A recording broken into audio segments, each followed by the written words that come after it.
यीशु मसीह के नाम से आप सभी को प्रणाम।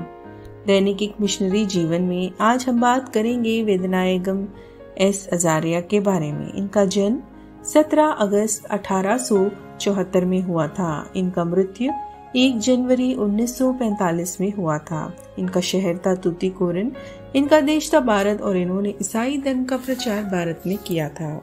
वेदनायगम सैमुअल अजारिया एक ईसाई एंग्लिकन पादरी थॉमस वेदनायगम के पुत्र थे। 15 साल की उम्र में अपने पिता को खोने के बाद उनकी मां ने सख्त ईसाई नैतिकता में उन्हें परवरिश की। उन्होंने अपनी प्रारंभिक पढ़ाई ईसाई मिशनरी बोर्डिंग स्कूलों में की और फिर मद्रास क्रिश्चियन कॉलेज में गणित की पढ़ाई की। यद्यपि वे अपनी बीमारी के कारण डिग्री प्राप्त नहीं कर पाए, लेकिन वे एक नेतृत्व कौशल से भरे जवान की तरह भी उभरे। 19 साल की उम्र में वे एक प्रचारक के रूप में यंग मेंस क्रिश्चियन एसोसिएशन में शामिल हो गए और जल्द ही दक्षिण भारत के लिए उस संगठन के सचिव बन गए।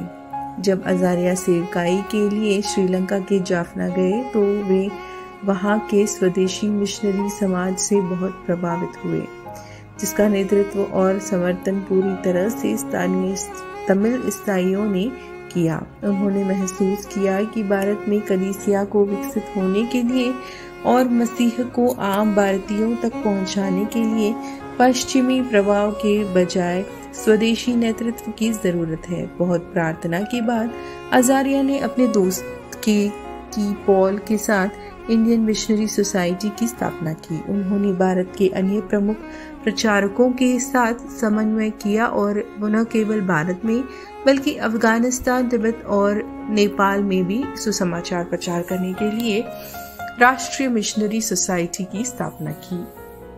सन 1909 में अजारिया ने YMCA छोड़ने के बाद उन्हें पादरी ठहराया गया और बाद में टोनकल प्रदेश के पहले बिशप के रूप में सम्मानित किया गया। वहां सुसमाचार प्रचार करते हुए और नई कलीसिया को स्थापित करते हुए उन्होंने अपनी पत्नी अनब मरियम्माल सैमुअल के साथ अक्सर बैलगाड़ी या साइकिल पर यात्रा करते थे।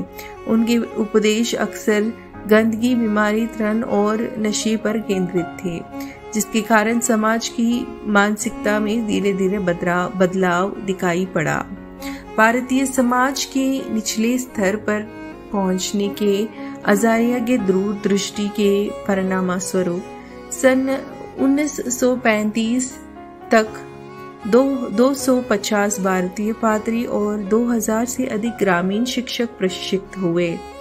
वे एक लोकप्रिय ईसाई नेता थे और एक अच्छे व्यक्ति भी थे।